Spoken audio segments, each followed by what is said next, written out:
Wa anta ya Rasulullah, wahai Rasul, kenapa engkau menangis?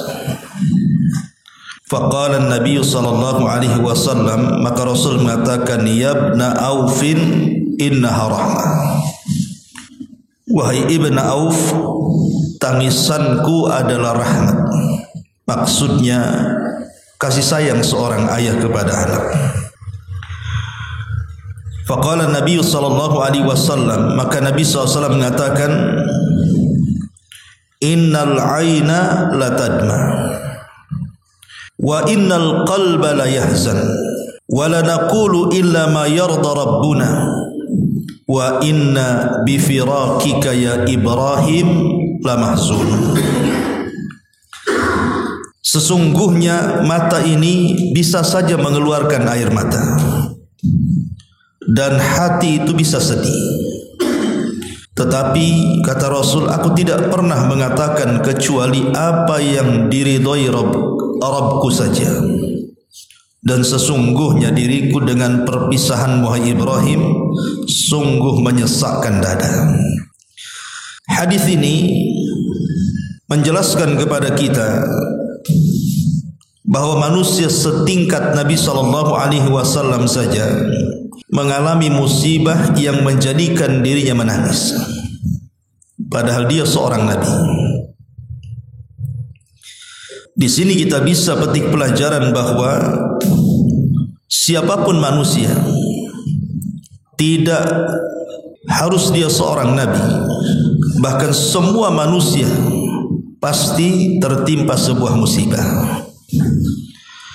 Dan tentunya Nabi SAW dan para nabi yang lainnya tentu musibahnya jauh lebih besar dibandingkan musibah yang kita derita. Karena ini tercermin dari ucapan Nabi SAW sendiri. Kata Nabi SAW, asyaddal bala indallahil anbiya. Yang paling besar ujian yang Allah anugerahkan kepada manusia adalah para nabi. Thummal amsal fal amsal, baru kemudian setelah nabi, baru setelah nabi. Dan ujian manusia itu banyak sekali. Ujian manusia yang membuat sedih manusia itu banyak sekali. Makanya kenapa kemudian ada istilah yang diungkapkan Imam Syafi'i rahimahullahu ta'ala. Kata beliau, thamaniyatun tajri 'alan nasi kullihim wala budda lil insani yalqa thamaniyata. Ada 8 perkara yang pasti dilalui semua manusia, dan 8 perkara ini sudah keharusan menempel pada manusia. Kemudian kata Imam Syafi'i, sururun wa huznun wa ijtima'un wa furqatun wa yusrun wa usrun thumma suqmun wa afiyah. Kebahagiaan, kesedihan, berkumpul dan berpisah, mudah dan susah, sakit dan juga kesehatan. Inilah 8 perkara yang tidak mungkin lepas dari manusia. Terkadang manusia bahagia, terkadang manusia sedih. Terkadang manusia berkumpul, terkadang manusia berpisah. Terkadang manusia diberikan kemudahan, terkadang diberikan kesulitan. Terkadang diberikan penyakit, terkadang diberikan kesehatan. Itulah manusia. Pasti 8 perkara ini ada pada diri mereka. Karena Allah Subhanahu wa ta'ala tidak pernah menciptakan manusia itu dalam satu kondisi. Allah Subhanahu wa ta'ala mengatakan, wa tilkal ayyam nudawiluha bainan nas. Namanya hari itu diputar oleh Allah Subhanahu wa ta'ala dari satu kondisi ke kondisi berikutnya. Supaya apa? Supaya ada keadilan, penyeimbangan hidup. Manusia kalau tidak diberikan musibah, bisa saja dia melampaui batas. Makanya Umar ibn Khattab radhiyallahu anhu ketika memberikan catatan kepada ayat wa basyiris sabirin alladzina idza asabatkum musibatun qalu inna lillahi wa inna ilaihi raji'un ulaika alaihim salawatu min rabbihim wa rahmah wa ulaika humul muflihun. Beri kabar gembira kepada orang-orang yang ditimpa musibah kemudian mereka sabar, kemudian mereka mengucapkan inna lillahi wa inna ilaihi raji'un, semua datang dari Allah dan akan kembali kepada Allah. Maka bagi mereka Allah akan memujinya, Allah akan menurunkan rahmat kepadanya, dan Allah akan memberikan hidayah kepada mereka. Kata Umar bin Khattab radhiyallahu anhu, dia mengatakan, kenapa musibah itu diturunkan kepada manusia? Kata beliau, supaya ada keseimbangan hidup. Kalau orang senang terus, bisa saja melampaui batas. Kalau orang susah terus, bisa saja putus asa. Makanya kemudian diseimbangkan hidup ini antara nikmat dan juga ujian dari Allah Subhanahu wa taala. Ma'asyiral muslimin wal muslimat rahimani wa rahimakumullah. Dan ujian manusia itu sekali lagi banyak sekali. Ada orang yang diberikan musibah oleh Allah Subhanahu wa taala dengan kematian seperti yang dilakukan Nabi di sini. Terdapat dalam hadis ini, Rasul ditinggal mati orang yang tercintanya. Bukan hanya satu Ibrahim dalam hadis ini, tapi sebelumnya Rasul sallallahu alaihi wasallam sudah ditinggal mati oleh putra-putra tercintanya, dimulai dari Qasim kemudian Abdullah. Kemudian disusul dengan anak-anak perempuannya, di mana Nabi sallallahu alaihi wasallam langsung menguburkan dengan tangannya. Kematian Zainab ada di hadapannya, kematian Ruqayyah ada di hadapannya, kematian Ummu Kulthum ada di hadapannya, dan tiga-tiganya dikuburkan langsung oleh Nabi sallallahu alaihi wasallam, kecuali Fatimah, karena Fatimah meninggal setelah Rasul meninggal. Tapi semua putra-putri Rasul meninggal sebelum Rasul meninggal, dan tidak ada kesedihan melebihi kematian orang-orang yang dicintainya. Ma'asyiral muslimin yang dimuliakan Allah Subhanahu wa taala, atau boleh jadi Allah Subhanahu wa taala memberikan musibah dengan ditimpanya banyak penyakit. Ada orang yang sudah bertahun-tahun mengidap penyakit, diobati ke sana kemari juga tidak kunjung sembuh. Bahkan angkat tangan rumah sakit, angkat tangan dokter sudah tidak sanggup mengobatinya, hanya menunggu ajalnya saja. Tapi ada juga manusia ditimpa dengan ekonomi. Boleh jadi mungkin usahanya dibangkrutkan. Dia sudah berusaha ke sana kemari, juga tidak kunjung diberikan rizki yang cukup oleh Allah Subhanahu wa taala. Atau boleh jadi kesedihan ini atau musibah ini karena ucapan manusia. Mungkin dia difitnah, mungkin dia dibuli, mungkin dia digibah, mungkin dia diadu domba, dan begitu seterusnya. Atau boleh jadi karena pertengkaran suami istri, anak dengan ayah atau dengan tetangga, atau kesedihan orang-orang yang dalam penjara, atau kesedihan orang-orang yang terlilit hutang, atau kesedihan orang-orang yang kemudian terzolimi selama hidupnya. Ikhwatu fiddin muliakan Allah Azza wa Jalla, ujian manusia itu bermacam-macam. Tetapi ingat bahwa tidak mungkin Allah Subhanahu wa taala memberikan ujian itu kecuali manusia bisa menghadapinya. Mustahil.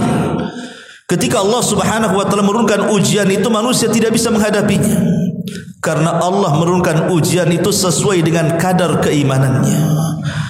Kalau imannya kuat, Allah tambah ujiannya. Tapi kalau imannya lemah, maka Allah Subhanahu wa taala peringan ujiannya. Tapi ingat bahwa ujian itu Allah Subhanahu wa taala letakkan kepada hambanya hanya untuk menguji keimanan mereka. Apakah iman mereka benar ataukah dusta? Ma'asyiral muslimin yang dimuliakan Allah Subhanahu wa taala. Lalu kenapa manusia bisa stres?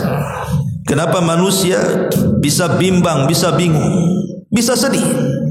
Apa penyebabnya? Hadis Aisyah Ummul Mukminin radhiyallahu anha. Beliau pernah mengatakan, bersabda Nabi sallallahu alaihi wasallam, Kata Nabi SAW, "Idza kathurat dzunubul 'abdi wa lam yakun lahu ma yukaffiruha minal 'amali, ibtalahu Allahu bil hazni liyukaffiraha anhu." Apabila manusia sudah terlampau banyak dosa yang dilakukannya dan tidak ada yang bisa menggugurkan dosa itu dengan amalannya. Dosanya banyak tapi amalannya sedikit. Dosanya banyak tapi ibadahnya tak banyak. Dosanya banyak tapi ketaatannya tidak banyak. Maka terkadang Allah Subhanahu wa taala menguji hamba ini dengan kesedihan. Kalau dia sabar dengan kesedihan itu, itulah sebagai penggugur dosanya. Dan boleh jadi dengan kesabarannya itu, maka Allah Subhanahu wa taala akan pulihkan kebahagiaannya. Dari sini kita tahu bahwa sebab vital kenapa orang itu bisa stres, bisa sedih, bisa gundah gulana dan yang semacamnya, tidak lain karena dosa yang dilakukannya. Atau boleh jadi sebab yang kedua karena syaitan. Karena syaitan ini menghendaki musuh-musuhnya dari kalangan Bani Adam itu supaya dia sedih, supaya dia stres, mengganggu ibadahnya. Makanya Allah Subhanahu wa taala berfirman dalam surah Mujadilah ayat 10 itu, ketika Allah menceritakan atau berfirman tentang kelakuan syaitan, Allah mengatakan liyahzunal ladzina amanu wa laysa bidharrihim syai'an illa biidznillah wa 'alallahi falyatawakkalul mu'minun. Syaitan itu sengaja menggoda Bani Adam supaya Bani Adam itu sedih, untuk membuat sedih orang-orang yang beriman, kata Allah. Tetapi gangguan syaitan itu tidak memadaratkan orang-orang yang beriman sedikit pun, kecuali dengan izin Allah Subhanahu wa taala. Maka bertawakallah kepada Allah Subhanahu wa taala jika kalian benar-benar beriman kepada Allah Subhanahu wa taala. Jadi sebab yang kedua boleh jadi karena apa? Karena syaitan. Bisa karena dosa yang kita lakukan, atau boleh jadi karena syaitan. Syaitanlah yang kemudian membuat kita stres, membuat kita bingung dengan was-was yang diberikan kepada kita. Ma'asyiral muslimin yang dimuliakan Allah Subhanahu wa taala, dan dua perkara ini disebutkan oleh sebagian ulama salaf. Para ulama salaf mengatakan, man arada afiyatal jismi falyuqallil minat ta'ami wasyarabi, wa man arada afiyatal qalbi falyatrukil atham. Qala Thabit ibn Qurra, rahatul jismi fi qillati ta'ami wa rahatul ruhi fi qillatil athami wa rahatul lisani fi qillatil kalami. Beliau mengatakan, para ulama salaf, barang siapa yang ingin sehat jasadnya, maka sedikitkan makan dan minumnya. Barang siapa yang ingin sehat hatinya, maka tinggalkan dosa-dosa. Berkata Thabit ibn Qurra, kesehatan badan itu ada di sedikit makan, kesehatan ruh itu ada di sedikit maksiat, dan kesehatan lisan itu ada di sedikit bicara. Kenapa kemudian beliau mengatakan bahwa qillatu atau rahatur ruhi fi qillatil atham, bahwa sehatnya ruh itu dengan menyedikitkan melakukan dosa, karena kebahagiaan itu ada di hati. Kebahagiaan itu bukan ada di pakaian, kebahagiaan itu bukan ada di rumah mewah, bukan di mobil megah, bukan di tanah luas, tidak. Kebahagiaan itu ada di hati. Lah hati ini akan menjadi hitam ketika banyak maksiat. Makanya Rasul mengatakan, satu kali maksiat Allah akan berikan satu titik hitam di hatinya. 2 kali maksiat 2 kali titik hitam, 10 maksiat 10 titik hitam, sampai hati ini penuh dengan titik hitam. Ketika itulah terjadi aran yang menyebabkan hilang kebahagiaan karena susah petunjuk masuk ke dalam hati. Ma'asyiral muslimin yang dimuliakan Allah Subhanahu wa taala, tentu setiap penyakit ada obatnya. Setiap kesusahan pasti akan datang kesenangan. setiap kesulitan pasti ada kemudahan. Setiap stres pasti ada obatnya. Lalu bagaimana cara mengatasinya? Mengatasi orang-orang yang dirundung dengan stres ataupun dengan kebingungan, dengan kesedihan, dengan berbagai macam masalahnya. Pertama, para ulama mengatakan idza dhaqat bika dunya fatadzakkar annallaha aqrabu ilaika mimma yutakhayyar. Apabila dunia telah menyempitkan dirimu, kata para ulama, maka ingat bahwa Allah itu dekat dengan kita.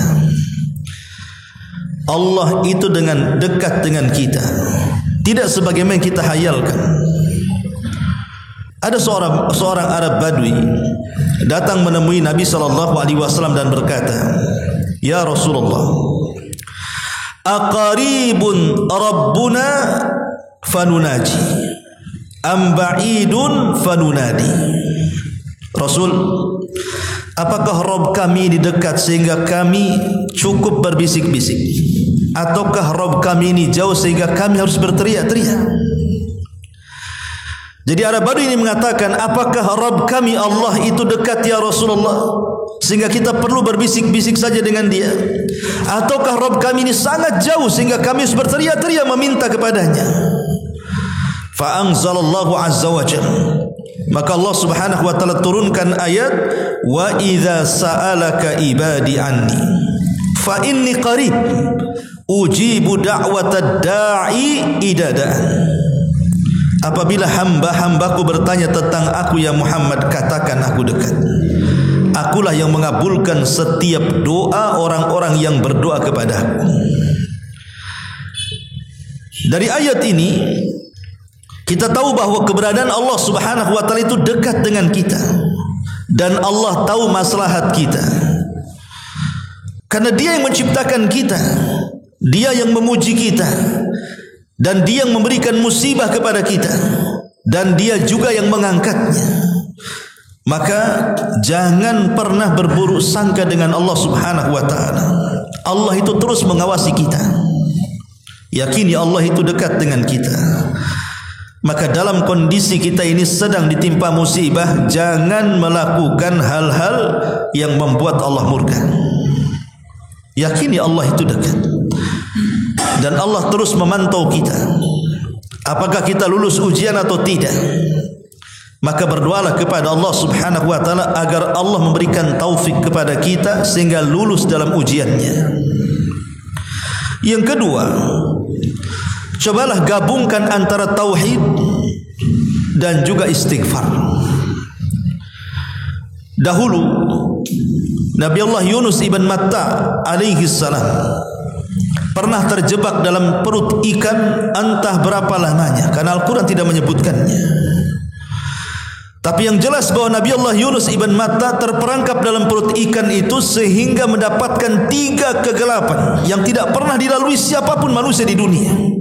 Kegelapan dalam perut ikan, kegelapan di dasar lautan, dan kegelapan di tengah malam, yang secara logika Nabi Yunus itu harusnya meninggal dalam perangkap perut ikan itu. Tapi kenapa dia diselamatkan oleh Allah dan tetap dihidupkan? Ma'asyiral muslimin yang dimuliakan Allah Azza wa Jalla, rahasianya adalah karena Nabi Allah Yunus ibn Matta dia senantiasa berzikir kepada Allah Subhanahu wa taala, dan dalam zikirnya dia menggabungkan 2 perkara. Pertama tauhid, yang kedua pengakuan dosa alias istighfar. Apa kata Yunus alaihi salam di dalam perut ikan itu? Sebutkan dalam hadis Nabi sallallahu alaihi wasallam, da'watu dhinnuni idh da'a wa huwa fi batnil huti la ilaha illa anta subhanaka inni kuntu minadh dhalimin. Fa innahu lam yada biha rajulun muslimun fi syai'in qattun illa istajaba Allahu lahu, rawahu Tirmidzi. Kata Nabi sallallahu alaihi wasallam, doanya pemilik ikan, maksudnya Yunus ibn Matta alaihi salam, ketika dia berdoa dan dia berada di perut ikan, Dia pun mengucapkan la ilaha illa anta subhanaka inni kuntu minadh dhalimin. La ilaha illa anta subhanak, ini tauhid. Nabi Yunus alaihi salatu wassalam di dalam perut ikan tetap mengucapkan kalimat tauhid, la ilaha illa anta subhanak. Tidak ada sesembahan yang berhak disembah kecuali Engkau ya Rabb, maha suci Engkau ya Rabb. Kemudian Nabi Yunus alaihi salatu wassalam mengakui dosa-dosanya dan beristighfar, dan dia mengatakan inni kuntu minadh dhalimin. Sesungguhnya aku adalah hambamu yang penuh dengan kezaliman. Seolah-olah Yunus mengatakan ampuni dosa-dosaku. Terlampau banyak dosa yang aku lakukan kepadamu. Maka Rasulullah SAW mengatakan tidaklah seorang muslim berdoa dengan doa ini kemudian meminta sesuatu kecuali pasti Allah Subhanahu wa taala akan mengabulkan permintaannya. Ma'asyiral muslimin yang dimuliakan Allah Azza wa Jalla, sampai Allah Subhanahu wa taala mengatakan, kalaulah Yunus dalam perut ikan itu tidak termasuk hamba Allah yang banyak bertasbih, la labisa fi batnil huti ila yaumi yub'atsun, tentu Yunus akan berada di perut ikan itu sampai hari dibangkitkan kiamat. Tapi dia hamba Allah yang banyak bertasbih. Akhirnya setelah dia berusaha untuk berzikir dan suaranya melesat ke langit, sampai para malaikat di langit mengatakan kepada Allah Azza wa Jalla, ya Rabb, ini ucapan ini sangat ma'ruf, tetapi di mana hamba itu yang mengucapkannya? Kami tidak tahu. Maka Allah Subhanahu wa taala, itulah hambaku Yunus ibn Matta sedang berzikir di dasar lautan di perut ikan. Maka Allah Subhanahu wa taala memerintahkan ikan itu untuk naik ke permukaan dan memuntahkan Yunus ibn Matta, dan Allah selamatkan. Kata para ulama, maka siapapun yang sedang bersedih, yang banyak musibah, maka lakukan seperti Yunus ibn Matta. Gabungkan antara tauhid dan juga istighfar. Karena kita tahu bahwa semua ujian ini datang dari Allah Subhanahu wa taala. Maka kembalikan kepada Allah Subhanahu wa taala. Serahkan ujian ini kepada Allah. Kalau kita menghadapi ujian sendirian tidak akan sanggup. Jangankan sekelas kita, sekelas Nabi SAW saja, dia tidak akan sanggup menghadapi ujian kalau bukan karena pertolongan Allah Subhanahu wa taala. Makanya ketika dia dilempari oleh penduduk Taif, kemudian dia pun berdarah-darah dengan Zaid ibn Harithah, maka sepanjang jalan dalam pelarian itu Nabi SAW hanya menyerahkan urusan kepada Allah Subhanahu wa taala dan mengatakan, illam yakun alayya sakhatun fala ubali. Ya Rabb, kalau ujian ini bukan bentuk azabmu kepadaku, bukan dalam bentuk siksamu kepadaku, aku enggak peduli. Seolah-olah Rasul mengatakan, selama ujian ini bentuk rahmat kasih sayangmu kepada hamba-hambamu, silahkan uji sesukamu. Tapi kalau ini dalam bentuk azab, jangan sampai. Karena ketika ujian itu dalam bentuk azab, berarti itu datang dari kemurkaan karena dosa yang kita lakukan. Tetapi kalau ujian itu datang dalam bentuk rahmat, berarti Allah hendak meninggikan derajat. Makanya Rasulullah SAW hanya mengatakan, kalau ini bukan kemurkaanmu ya Rabb, aku tidak peduli seberapa besar kau timpakan ujian itu kepadaku, asal bukan dalam bentuk kemurkaan, tapi dalam bentuk rahmat. Ma'asyiral muslimin yang dimuliakan Allah Subhanahu wa taala. Kemudian yang ketiga, gabungkanlah antara salat dan doa. Gabungkan antara salat dan doa.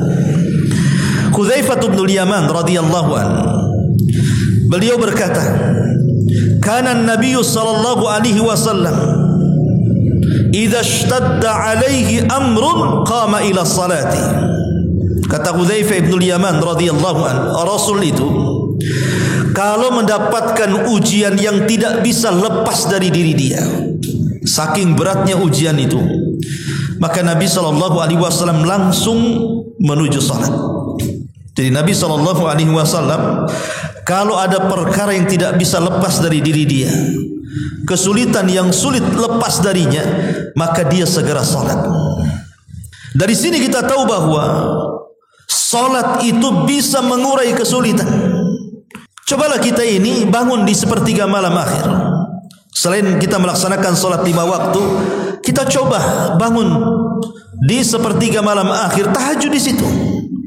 Karena di situ Allah Subhanahu wa taala turun ke langit dunia dan mengatakan kepada hamba-hambanya, "Man yad'uni fa astajibala, wa man yastaghfiruni fa'utiya, wa man yastaghfiruni fa'aghfirlah, wa man yas'aluni fa'utiya." Siapa yang berdoa ku kabulkan, siapa yang minta ampun ku ampuni, siapa yang meminta pasti ku beri. Ini kesempatan Allah Subhanahu wa taala mengundang setiap hari di sepertiga malam. Karena Allah Subhanahu wa taala mengatakan wasta'inu bis-sabri was-shalah. Mintalah pertolongan dengan kesabaran dan dengan salat. Jadi salat itu adalah penyebab terurainya masalah. Kenapa demikian? Karena dalam salat itu ada bacaan iyyaka na'bud wa iyyaka nasta'in. Hanya kepadamu ya Rabb aku beribadah, dan hanya kepadamu ya Rabb aku meminta pertolongan. Kalimat hanya kepadamu ya Rabb aku meminta pertolongan, padahal meminta pertolongan bagian daripada ibadah. Harusnya cukup dengan mengatakan iyyaka na'bud. Tetapi Allah Subhanahu wa taala pisahkan wa iyyaka nasta'in, seolah-olah isti'anah itu ibadah khusus daripada jenis ibadah yang lainnya. Ya, karena tidak mungkin orang itu melakukan ibadah tanpa pertolongan Allah. Antum tidak mungkin hadir di kajian ini kalau bukan karena pertolongan Allah. Antum tidak bisa melaksanakan salat Isya berjamaah tadi kalau bukan karena pertolongan Allah. Bahkan tidak mungkin kita menggerakkan tangan, kaki dan yang lainnya kalau bukan karena pertolongan Allah. Seolah-olah kalimat iyyaka na'budu wa iyyaka nasta'in ini mengatakan bahwa kalau Allah Subhanahu wa taala tidak menolong perkara kita, tidak ada perkara sekecil apapun bisa kita selesaikan. Makanya sering saya katakan, sebesar apapun masalah, kalau Allah ikut campur tangan dalam menyelesaikannya, pasti akan ada jalan keluarnya. Tapi sekecil-kecilnya masalah, kalau Allah tidak ikut campur dalam permasalahan kita, maka kita akan sulit untuk menyelesaikannya. Karena semua datang dari Allah, dan Allah juga yang akan mengangkatnya. Maka solatlah, berbanyak solat, minta dalam solat kita agar masalah kita diselesaikan. Kemudian berdoa.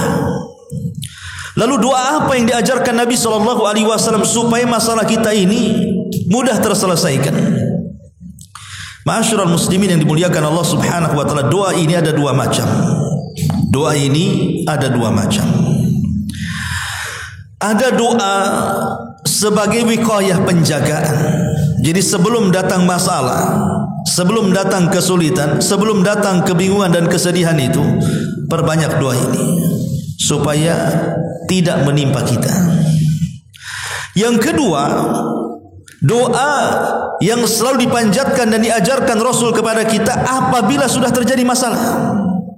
Ma'asyiral muslimin yang dimuliakan Allah Subhanahu wa taala, adapun doa sebagai pencegahan dari masalah adalah doa yang diajarkan Nabi sallallahu alaihi wasallam, Allahumma inni a'udzubika minal hammi wal hazan wal ajzi wal kasal wal bukhli wal jubni wa dhala'id daini wa ghalabatir rijal.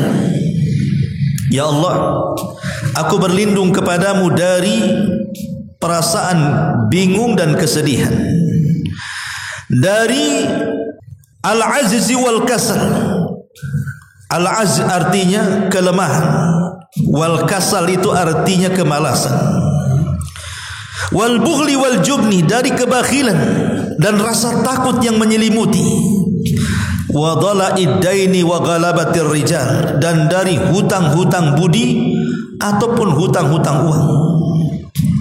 Satu hari dijelaskan oleh hadis Abi Sa'id Al-Khudri radhiyallahu anhu, Nabi SAW entah kenapa kakinya dilangkahkan di waktu salat duha menuju masjid. Dan masjid di waktu salat duha itu tidak ada orang, karena salat duha itu adalah waktu aktivitas manusia mengejar dunia. Tapi entah kenapa kaki Nabi SAW terlangkahkan ke masjid. Sampai di masjid, Rupanya di dalam masjid itu ada Abi Umamah yang sedang salat sunnah, kemudian memanjatkan doa di hadapan Allah Azza wa Jalla. Tapi dia melihat wajah Abi Umamah ini nampaknya kurang bahagia.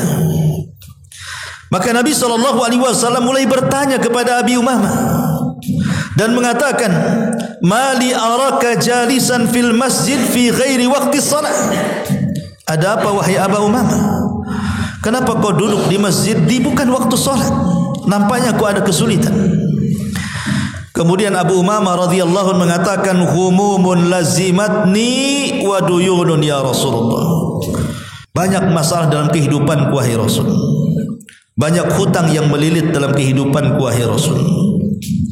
Maka Rasulullah SAW mengatakan, "Afala u'allimuka kalaman?" Maukah ku ajarkan kepadamu beberapa kalimat. Idza anta qultahu azhaballahu azza wa jalla hammuka wa qada anka daynuk. Kalau engkau baca, mudah-mudahan Allah menghilangkan kesulitanmu dan Allah lunasi hutang-hutangmu. Maka Abi Umamah langsung mengatakan, "Bala ya Rasulullah." Tentu wahai Rasul. Maka Rasul mengajarkan, "Ya Aba Umamah, idza asbahta wa idza amsayta." Apabila engkau di pagi hari atau di sore hari, katakanlah, "Allahumma inni a'udzubika minal hammi wal hazan, wa a'udzubika minal ajzi wal kasal, wa a'udzubika minal jumni wal bukhl, wa a'udzubika min ghalabati daini wa qahrir rijal." Katakan, "Ya Aba Umamah, aku berlindung kepadamu ya Rabb dari kegundahan dan kesedihan, dari kelemahan dan kemalasan, dari kebakhilan dan rasa takut yang menyelimuti, dan dari terkalahkannya oleh hutang, dan dari terkalahkannya oleh budi baik manusia." Ma'asyiral muslimin yang dimuliakan Allah Azza wa Jalla, Abu Umamah mengatakan, "Fa fa'altu dzalik fa adhaballahu azza wa jalla hammi wa qada anni daini." Maka aku yakin dengan seyakin-yakinnya dengan apa yang diajarkan Rasul, ku amalkan itu semuanya. Maka tidak lama setelah ku amalkan itu semua, apa yang terjadi? Allah hilangkan kesedihanku dan Allah lunasi hutang-hutangku. Artinya di sini harus ada keyakinan dalam doa. Jangan ada keraguan. Karena ragu-ragu dalam berdoa itu menjadikan tidak terkabul doa kita. Harus ada keyakinan bahwa Allah Subhanahu wa taala pasti akan menolong kita. Tetapi kalau seandainya masalahnya semakin rumit, tidak bisa jalan keluar, berusaha ke sana kemari juga mentok, maka Nabi SAW mengajarkan sebuah doa, "Allahumma inni abduka wa ibnu abdika wa ibnu ammatika nasiyati biyadik, madin fiyya hukmu, azlun fiyya qada'u, as'aluka bi kulli ismin huwa sammaita bihi nafsak aw anzaltahu fi kitabik aw 'allamtahu ahadan min khalqik aw ista'tharta bihi fi 'ilmil ghaibi 'indak an taj'al al-Qur'ana rabi'a qalbi wa nura sadri wa jalaa'a hazni wa dhahaba hammi." Ya Allah, sesungguhnya aku adalah hamba. Kita adalah semua hamba Allah. Serahkan semua kepada Allah. Sesungguhnya aku adalah hamba-Mu, putra hamba-Mu, putra hamba-Mu. Nasibku di tangan-Mu, nasibku di tangan-Mu. Ini bentuk apa? Penyerahan kepada Allah, bahwa nasib kita semua di tangan Allah. Nasib kita lah bukan di tangan kita. Makanya kalau ada dukun meramal lewat garisan-garisan tangan kemudian menentukan nasib seseorang, dustakan. Nasib kita semua di tangan Allah Subhanahu wa taala. Berlaku padaku ketentuan, adil padaku putusan. Aku memohon kepadamu dengan segala nama-Mu yang Engkau sebut untuk dirimu, nama yang Engkau turunkan dalam kitab-Mu, yang Kau ajarkan pada segelintir hamba-Mu, atau nama yang hanya Kau sendiri yang mengetahuinya dalam pengetahuan gaib, agar Engkau ajarkan Al-Quran sebagai musim semi di hatiku.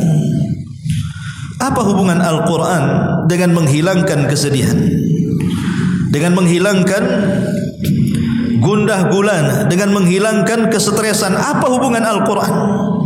Ingat bahwa tidak ada zikir yang paling agung melebihi membaca Quran. Tidak ada zikir yang lebih agung melebihi membaca Al-Quran. Dan Allah Subhanahu wa taala mengatakan, ala bi dzikrillahi tatmainnul qulub. Ingat, dengan zikir kepada Allah hati kita akan tenang. Ketenangan hati itulah yang menjernihkan akal. Ketika jernih akal, Allah terkadang memberikan ilham untuk mencari jalan keluar, dan Allah terkadang arahkan jalan keluar itu. Makanya di sini Allah Subhanahu Rasul SAW ajarkan, an taj'alal Qur'ana rabi'a qalbi wa nura sadri wa jala'a huzni wa dhahaba hammi. Agar Al-Quran dijadikan musim semi dalam hatiku, cahaya di batinku, pelenyap kebingunganku, dan penghilang kesedihan serta kebimbanganku. Teruslah membaca doa ini.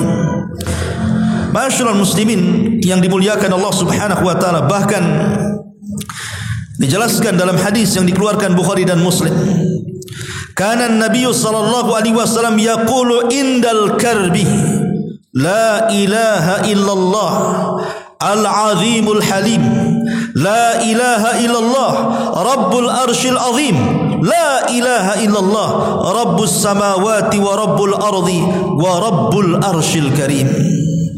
Tidak ada ilah sesembahan yang berhak disembah selain daripada Allah. Jadi Nabi SAW apabila sedang kesulitan melilit dia, maka beliau akan mengatakan, la ilaha illallah al-azimul halim. Tidak ada sesembahan yang berhak disembah kecuali Allah yang maha agung lagi maha penyayang. La ilaha illallah rabbul arshil azim. Tidak ada sembahan yang berhak disembah kecuali Engkau. Engkau adalah Rabb penguasa arsy. La ilaha illallah rabbus samawati wa rabbul ardi. Tidak ada sembahan yang berhak kecuali, tidak ada sembahan yang berhak disembah kecuali Engkau ya Rabb. Engkaulah Rabb pemilik langit dan bumi, dan wa rabbul arsyil karim, dan Rabb penguasa arsy yang maha mulia. Lihat bagaimana di doa ini Allah Subhanahu wa taala hendak mengagungkan dirinya, hendak membesarkan dirinya. Allahu Akbar.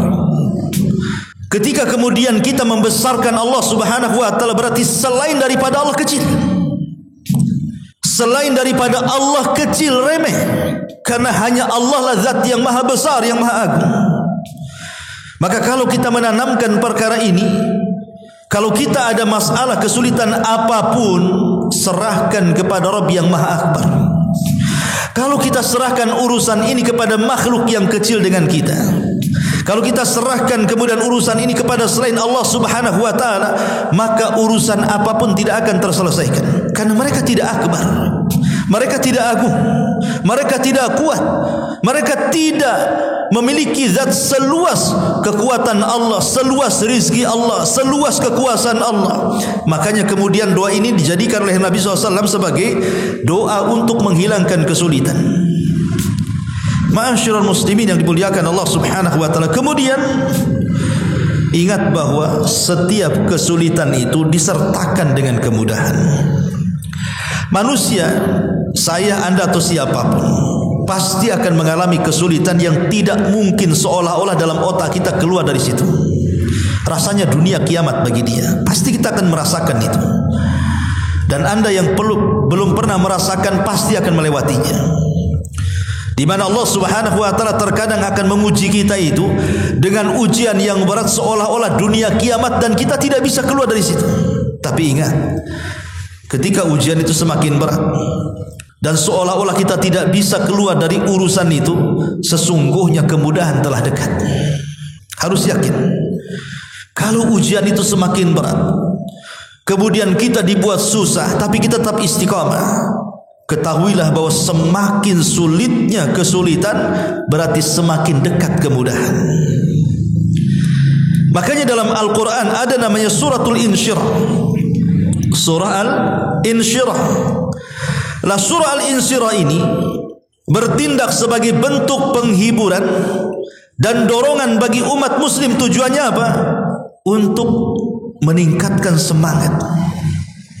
terutama jika mereka menghadapi fase-fase kesulitan, maka Allah Subhanahu wa taala janjikan dalam ayatnya, fa inna ma'al usri yusran, inna ma'al usri yusra. Maka sesungguhnya bersama kesulitan itu ada kemudahan. Sesungguhnya bersama kesulitan itu ada kemudahan. Subhanallah. Semua karunia Allah dan nikmatnya. Allah Subhanahu wa taala ketika menyebut kalimat kesulitan menggunakan alif lam. Inna ma'al usri. Tapi ketika Allah menyebutkan kemudahan, dibuangnya alif lam kemudian diganti dengan tanwin, yusran. Dalam ilmu bahasa, bahwa al-usri yang pertama adalah usri yang kedua, tapi yusran yang pertama bukan yusran yang kedua. Karena al-usri itu ma'rifat, yusran itu nakirah. Seolah-olah Allah ingin mengatakan kesulitan pertama adalah itu juga kesulitan yang kedua. Tapi kemudahan yang pertama bukan kemudahan yang kedua. Artinya satu kesulitan bisa datang dua kemudahan, tiga kemudahan, empat kemudahan, dan begitu seterusnya. Makanya Nabi SAW mengatakan dalam hadis Abdullah ibn Abbas radhiyallahu anhuma, kata Nabi SAW, wa'lam anna nasra ma'as sabri wa anna al-faraja ma'al karbi wa anna ma'al usri yusra. Ingatlah bahwa kemenangan itu diraih karena berkat kesabaran. Kesenangan itu diraih karena dia sabar ketika mendapatkan penderitaan. Dan kesulitan itu pasti diganti dengan kemudahan. Lambat laun pasti akan datang kemudahan, karena manusia tidak mungkin diciptakan dalam satu kondisi. Selama dia istiqomah dan yakin dengan Allah Subhanahu wa taala, maka semakin dekat, semakin sulit kehidupan kita, semakin dekat dengan kemudahan. Itu harus yakin. Inna ma'al usri yusra. Kemudian juga serahkan semua urusan kepada Allah Subhanahu wa taala, atau sidqut tawakkul. Perkuat tawakal kita dengan Allah Subhanahu wa taala. Nabiullah Ibrahim alaihi salatu wassalam ketika dilempar ke dalam api oleh raja zalim, raja Babil, apa yang diucapkan Ibrahim?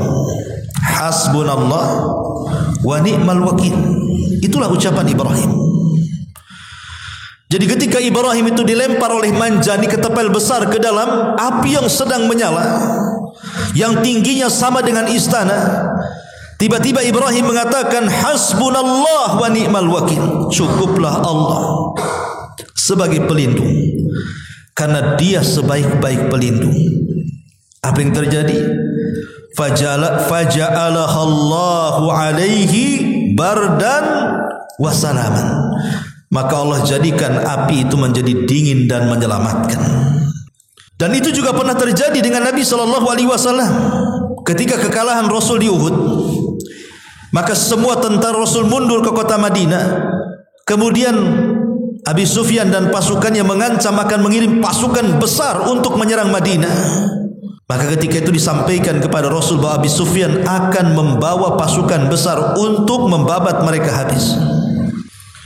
Dan Allah Subhanahu wa taala gambarkan dalam Quran, alladzina qala lahumun nas innan nasa qad jama'u lakum fakhshawhum. Orang-orang telah berkata kepada mereka, manusia sedang berkumpul, maksudnya musuh-musuh sedang berkumpul dan akan menyerang. Takutlah engkau. Apa yang terjadi? Fazadahum imanan. Maka iman Rasul semakin meningkat. Ditakut-takuti malah meningkat imannya.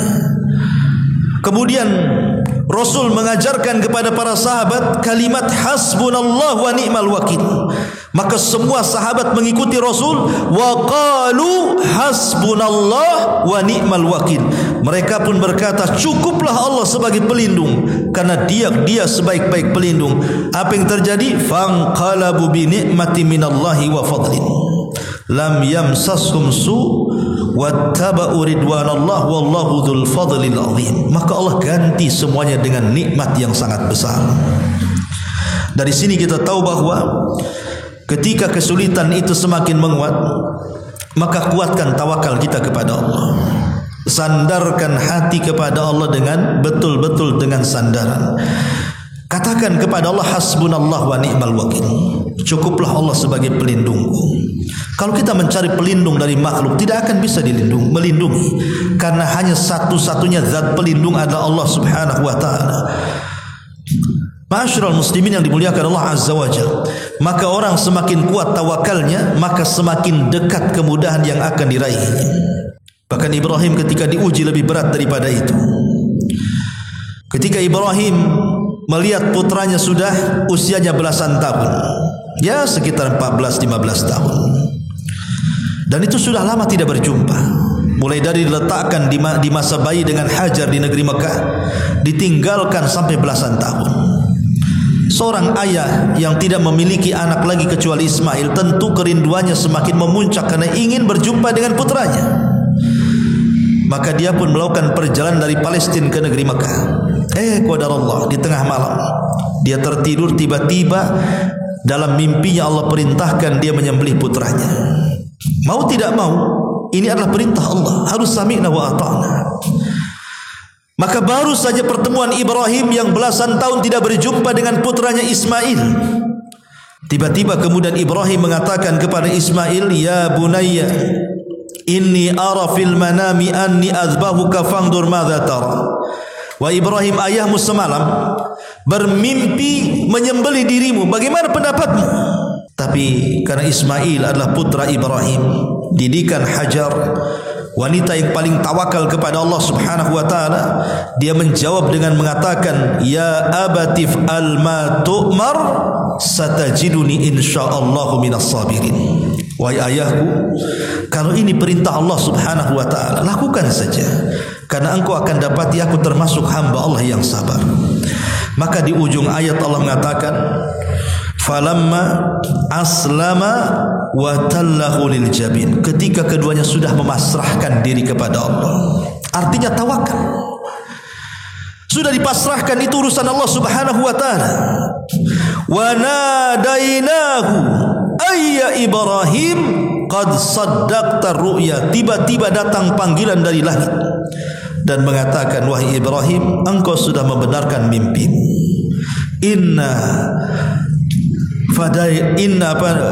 Qad saddaqta ru'ya inna kadzalika nazzil muhsinin.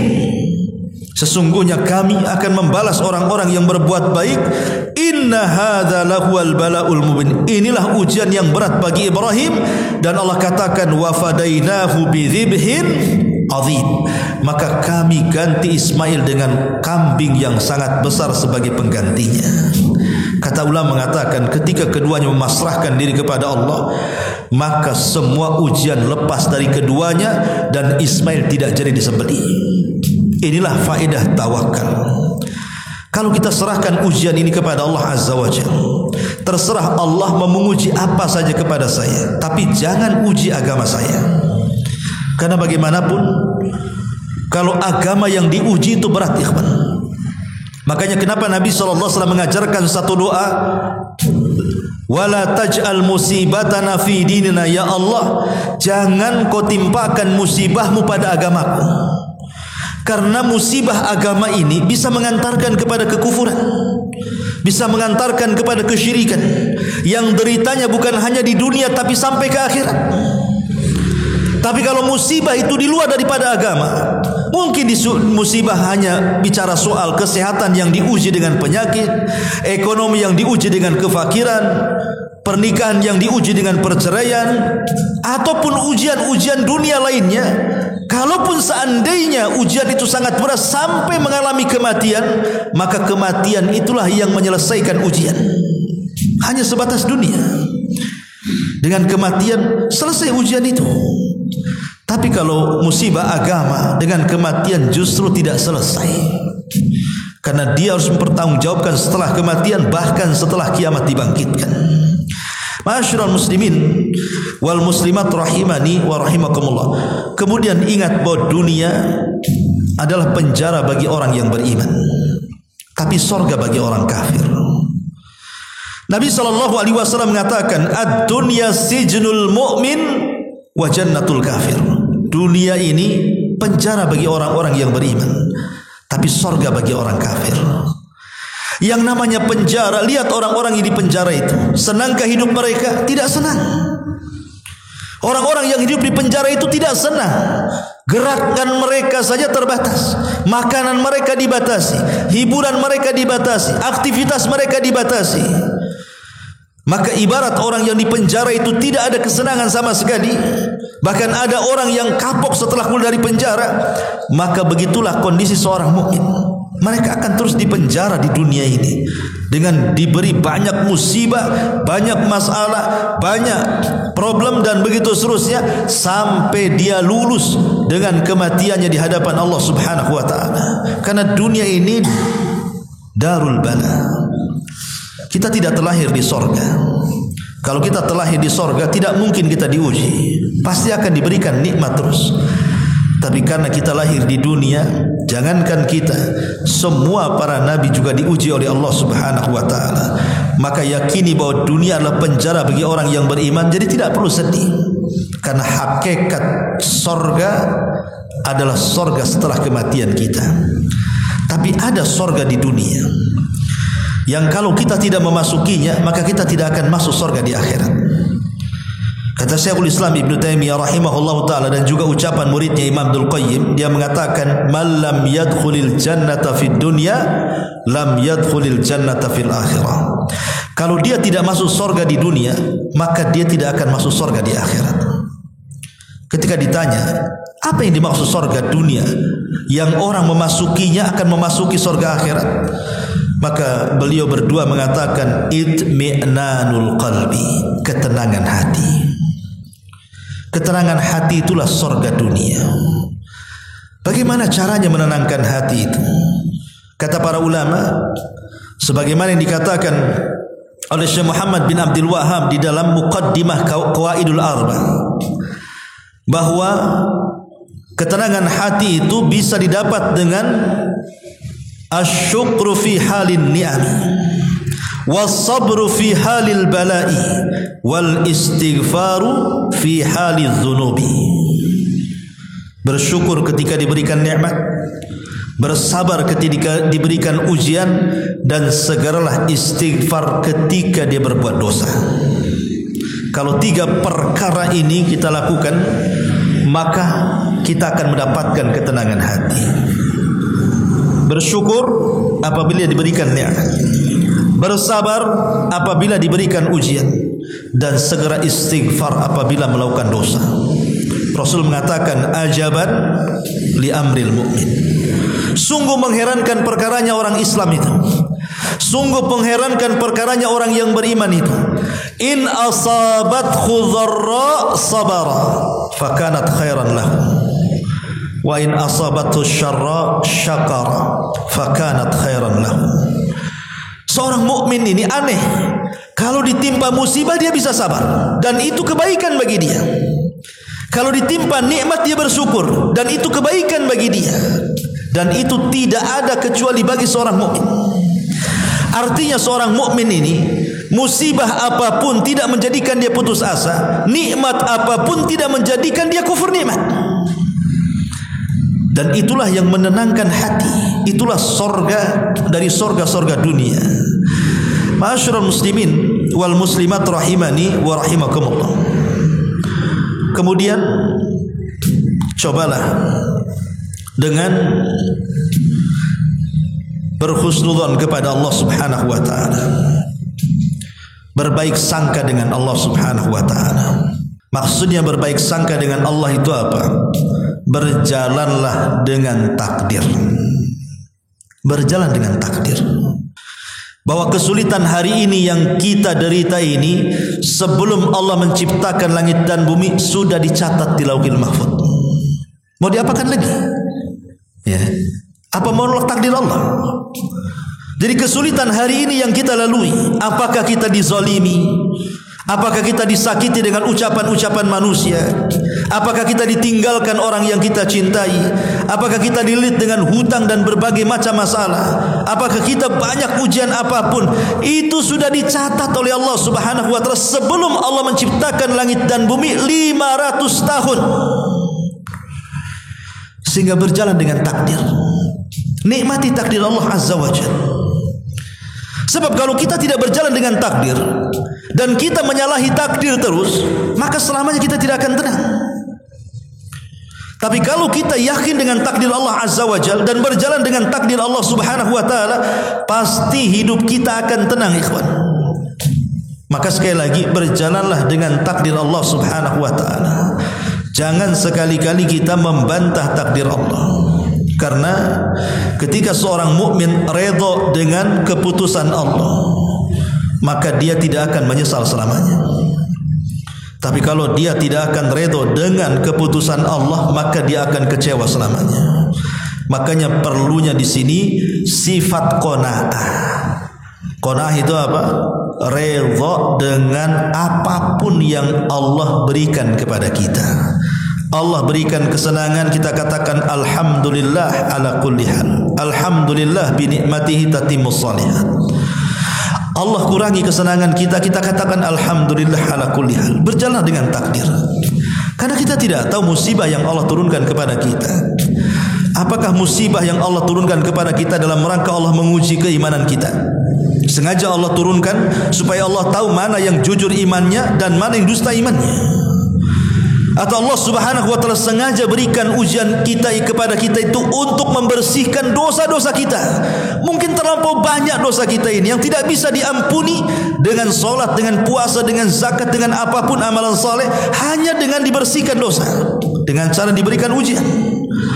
Atau boleh jadi ujian ini dikirim dalam rangka mengingatkan kita supaya dosa-dosa kita ini dihentikan.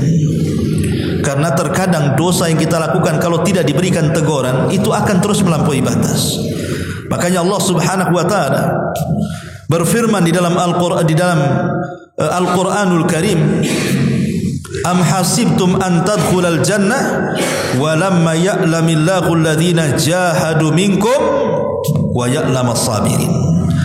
Apakah kalian mengira kalian akan masuk surga begitu saja? Oh, tidak bisa.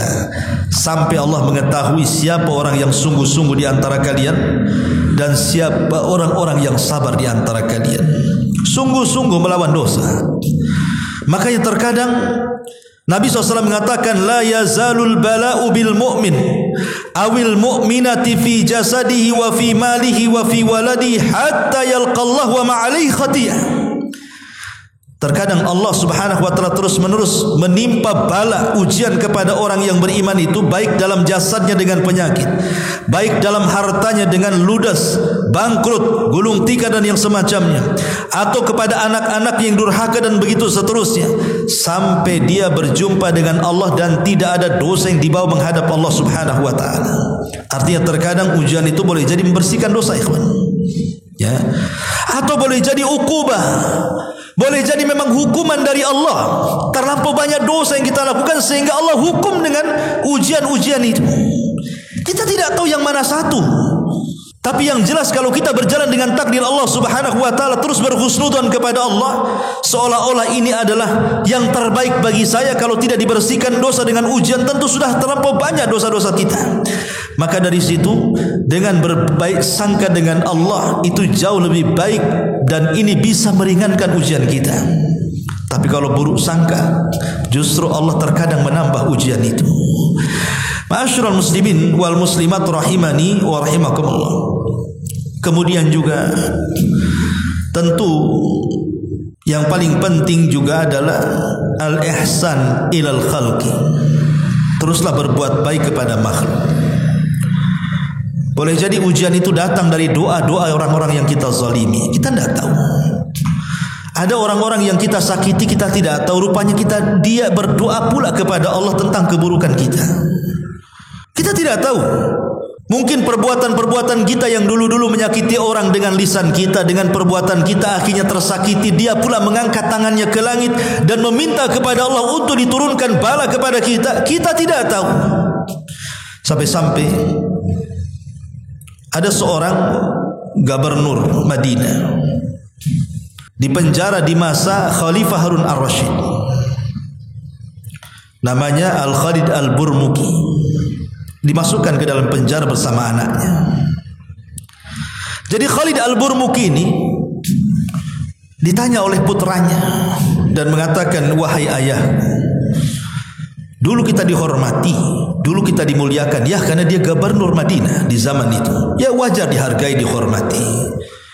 Tapi setelah itu semuanya, kenapa kita disusahkan seperti ini? Kita terhina dalam penjara, dicaci maki manusia. Ada apa ini? Maka ayahnya mengatakan, ya bunai, dakwatul madlum. Wahai ayah, wahai anakku, jangan-jangan ini doa orang-orang yang pernah saya zalimi sewaktu saya berkuasa. Saya tidak tahu mana satu rakyat yang saya zalimi, sehingga dia berdoa kepada Allah, dan inilah hasilnya, kita dalam penjara katanya. Makanya berbuat baik kepada manusia itu penting.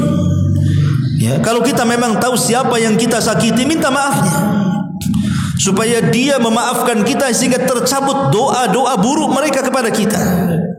Makanya pentingnya juga kita berbuat baik kepada makhluk. Dan yang terakhir tentunya, perbanyak zikir, perbanyak istighfar, serahkan kepada zat yang paling kuat, Allah Subhanahu wa taala, karena dia satu-satunya yang bisa menyelesaikan urusan kita. La haula wala quwwata illa billah.